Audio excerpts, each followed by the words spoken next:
안녕하십니까. 용선 목사입니다. 오늘 함께 나눌 말씀은 사도행전 3장 11절에서 15절까지 말씀이 되겠습니다. 그 사람이 베드로와 요한 곁에 머물러 있는데 사람들이 모두 크게 놀라서 솔로몬 행각이라고 하는 곳으로 달려와서 그들에게로 모여들었다. 베드로가 그 사람들을 보고 그들에게 말하였다. 이스라엘 동포 여러분, 어찌하여 이 일을 이상하게 여깁니까?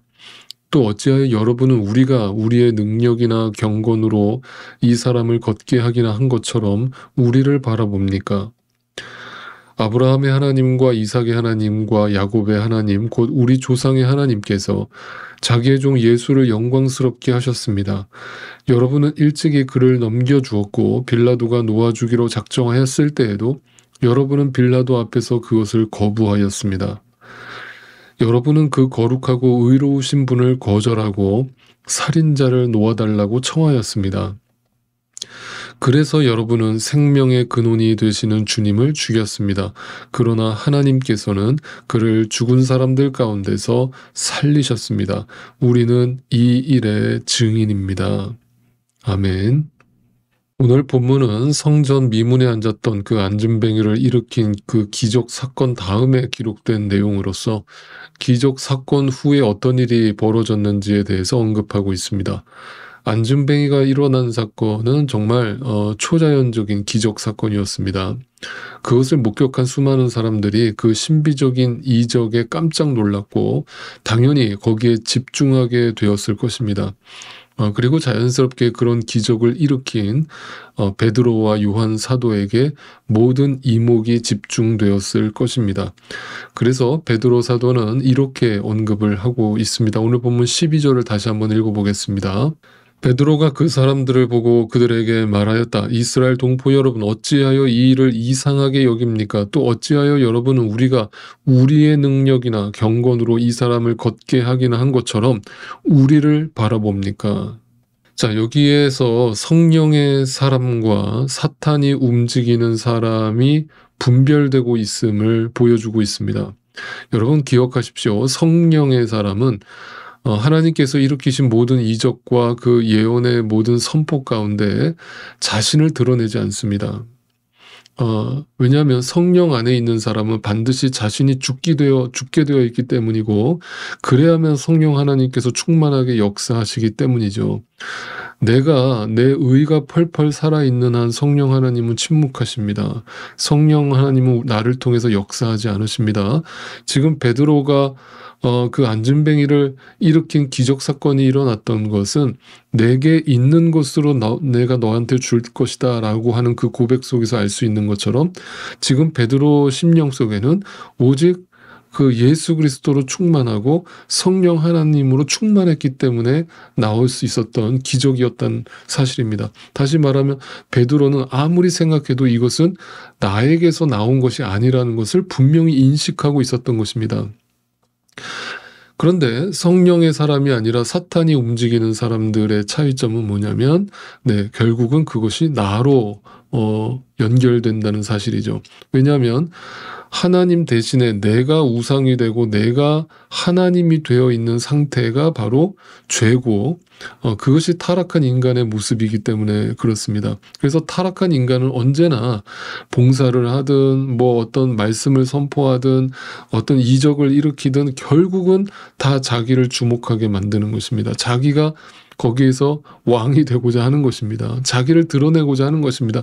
결국 그것이 사탄의 역사입니다. 여러분, 그러니까 사탄도 이적과 기적을 일으킬 수 있다는 사실을 절대 놓치지 마시기를 바랍니다. 그리고 어제 주일 말씀 설교처럼 그 열매를 봐야 합니다. 그 열매가 예수 그리스도로 귀결되지 않고 자기 자신을 드러내는 것으로 귀결된다면 그것이야말로 사탄의 역사고 사탄이 움직이는 사람들의 특징인 것입니다.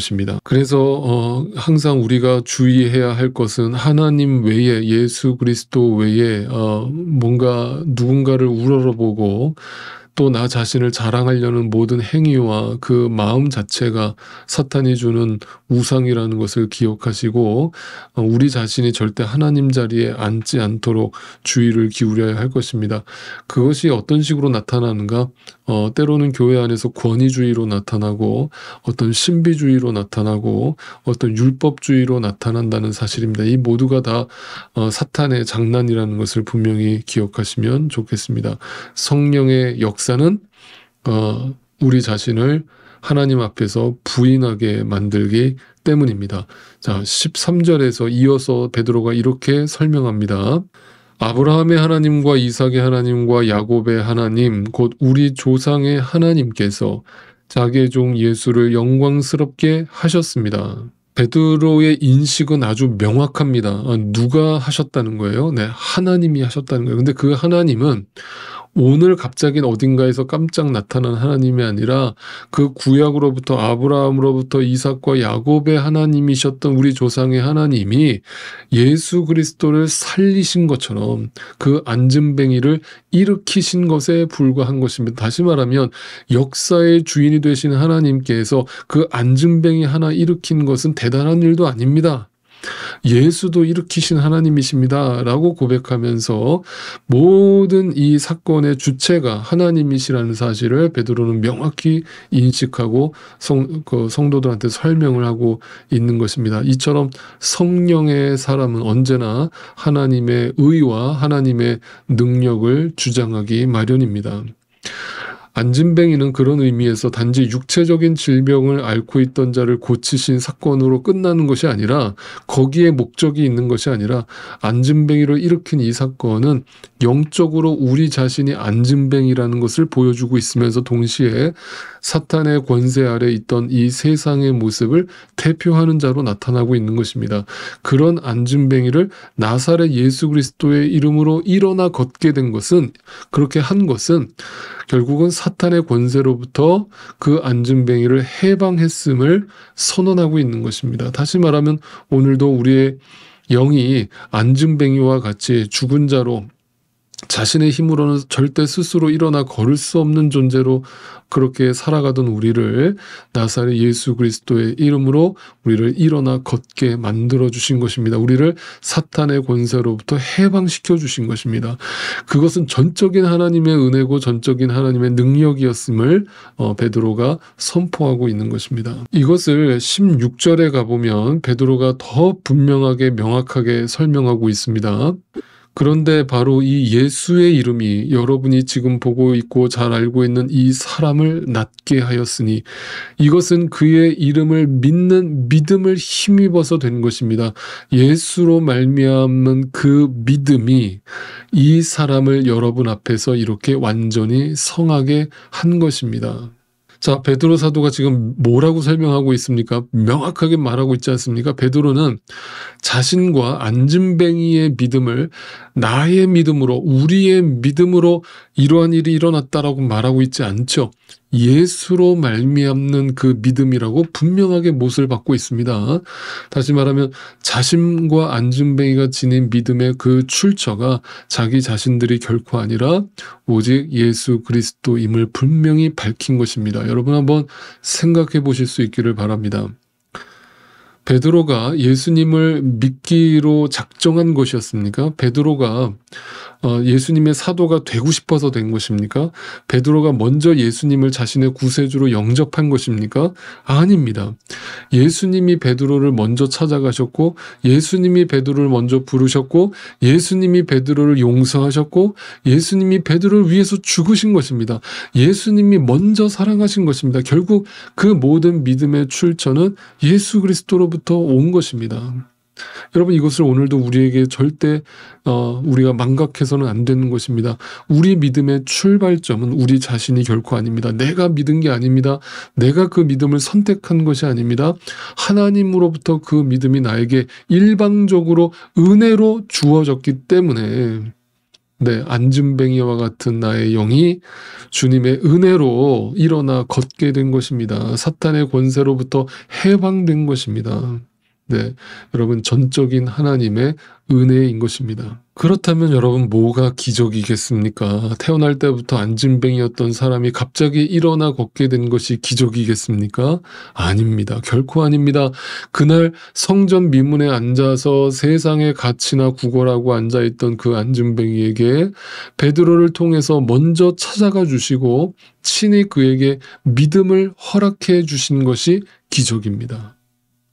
네, 우리가 그 예수 그리스도를 스스로 영접할 수 없고 스스로 믿을 수 없고 나를 통해서 어떤 복음의 사역도 일어날 수 없는데 내 안에선 그것이 발견되어지지 않는데 오직 전적으로 하나님이 주신 나에게 주신 그 믿음으로 말미암아 일어난 그 사건 자체가 기적인 것입니다. 그러니까 우리가 구원받은 것 자체가 기적이에요.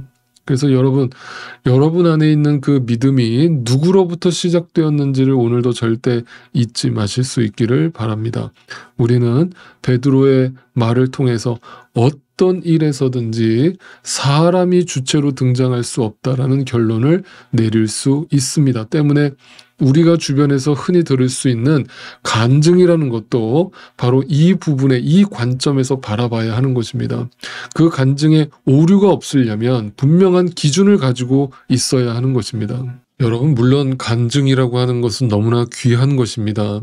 그러나 자칫 잘못하면 간증에서 인간이 그 주체로 등장할 수 있다는 사실을 늘 주의하실 수 있기를 바랍니다. 사실 간증이라고 하는 거의 대부분이 그러한 결과로 끝이 난다는 것을 우리는 쉽게 찾아볼 수 있습니다. 많은 교회들이 그 연예인들을 초대해서 간증을 듣는 것들을 여러분 쉽게 보실 수 있을 것입니다. 저는 그것을 다 나쁘게 보려는 것은 아니지만 가만 들어보면 그 간증의 끝이 어디를 향하고 있는가를 보게 되는데 결국 연예인이라고 하는 유명한 어떤 사람을 등장시켜서 그 사람을 부각시키고 그 사람에게만 임하신 특별한 하나님의 어떤 은사라고 이제 치부해버리는, 다시 말하면 내가 열심히 이렇게 믿었더니 하나님이 나에게 이런 복을 주셨습니다라는 결론으로 끝이 나는 간증들을 참 쉽게 찾아서 듣게 되는 것입니다. 여러분 분명히 기억하시기 바랍니다. 간증을 들을 때도 분별하실 수 있기를 바랍니다. 그 간증의 끝에서 이것이 나로부터 나온 것이 아니라 전적인 하나님의 은혜고 예수 그리스도를 증거하기 위해서 하나님이 나에게 주신 간증거리입니다 라는 고백이 나오지 않는다면 그 간증은 가짜인 것입니다. 내가 무언가 열심히 해서 얻어낸 결과가 절대 아니라는 것입니다. 정말 많은 간증이 그렇게 끝이 나는 것은 참으로 안타까운 일이라고 할 수 있습니다. 여러분 성경에는 수많은 이적 사건들이 기록되어 있다는 것을 여러분 익히 잘 알고 계실 것입니다. 아마 그 중에서도 사도 바울을 통해서 일어난 기적 사건만큼 많이 기록된 것도 없을 것입니다. 그런데 성경을 자세히 읽어보면 이 사도 바울이 그 수많은 이적과 기적을 일으키기도 하고 본인이 경험하기도 했는데 언제나 자신의 체험을 중심으로 성경을 기록하고 있지 않다라는 것을 우리는 발견하게 됩니다. 사도 바울은 오직 예수 그리스도의 죽으심과 그 부활 사건에 대해서만 중심을 가지고 성경을 기록해 나가고 있습니다. 심지어 그는 3층 천에까지 올라갔다 왔다라고 간증을 하지 않습니까? 오늘날로 얘기하면 천국 갔다 왔다는 거 아닙니까? 그러면 그 간증거리가 얼마나 할 말이 많겠습니까? 그런데 사도 바울은 성경에서 그 놀라운 체험을 했음에도 불구하고 그걸 일체 언급조차 하고 있지 않습니다. 왜냐하면 그 간증을 하는 순간 사람들이 또 자신을 우상화하게 될 것이고 사람들이 곡해하고 오해하게 될 것이라는 것을 염려했기 때문입니다. 그래서 사도 바울은 오직 예수 그리스도의 복음만을 전하겠다라고 분명하게 선언을 했던 것입니다. 그러니까 여러분 꼭 기억하십시오. 우리의 신앙의 뿌리는 체험이나 역사에 치우치기보다는 언제나 말씀 안에 뿌리를 내려야 합니다. 언제나 복음 안에서 뿌리를 내리고 끝이 나야 합니다. 안진뱅이를 일으키신 하나님은 오늘도 저와 여러분 여러분의 영을 일으키시고 우리의 죽을 몸도 살리실 수 있는 분이십니다. 그것을 우리에게 행하실 때 그 믿음은 언제나 하나님으로부터 주어진 것임을 하나님만 드러나시고 하나님께만 영광이 돌려지기를 간절히 소망합니다. 나의 자랑, 나의 우상으로 끝이 나지 않게 되기를 바랍니다. 오늘도 우리가 하는 모든 행위와 모든 봉사와 모든 헌신과 모든 삶 가운데서 성령 하나님께서 우리로 역사하시는 방법은 나를 죽이게 하시고 나를 드러내지 않게 하시고 오직 하나님의 의만을 드러내게 하시는 것입니다. 하나님이 요구하시는 순종은 이처럼 모든 순간, 모든 상황에서 고백되어지고 일어나야 하는 것입니다. 예수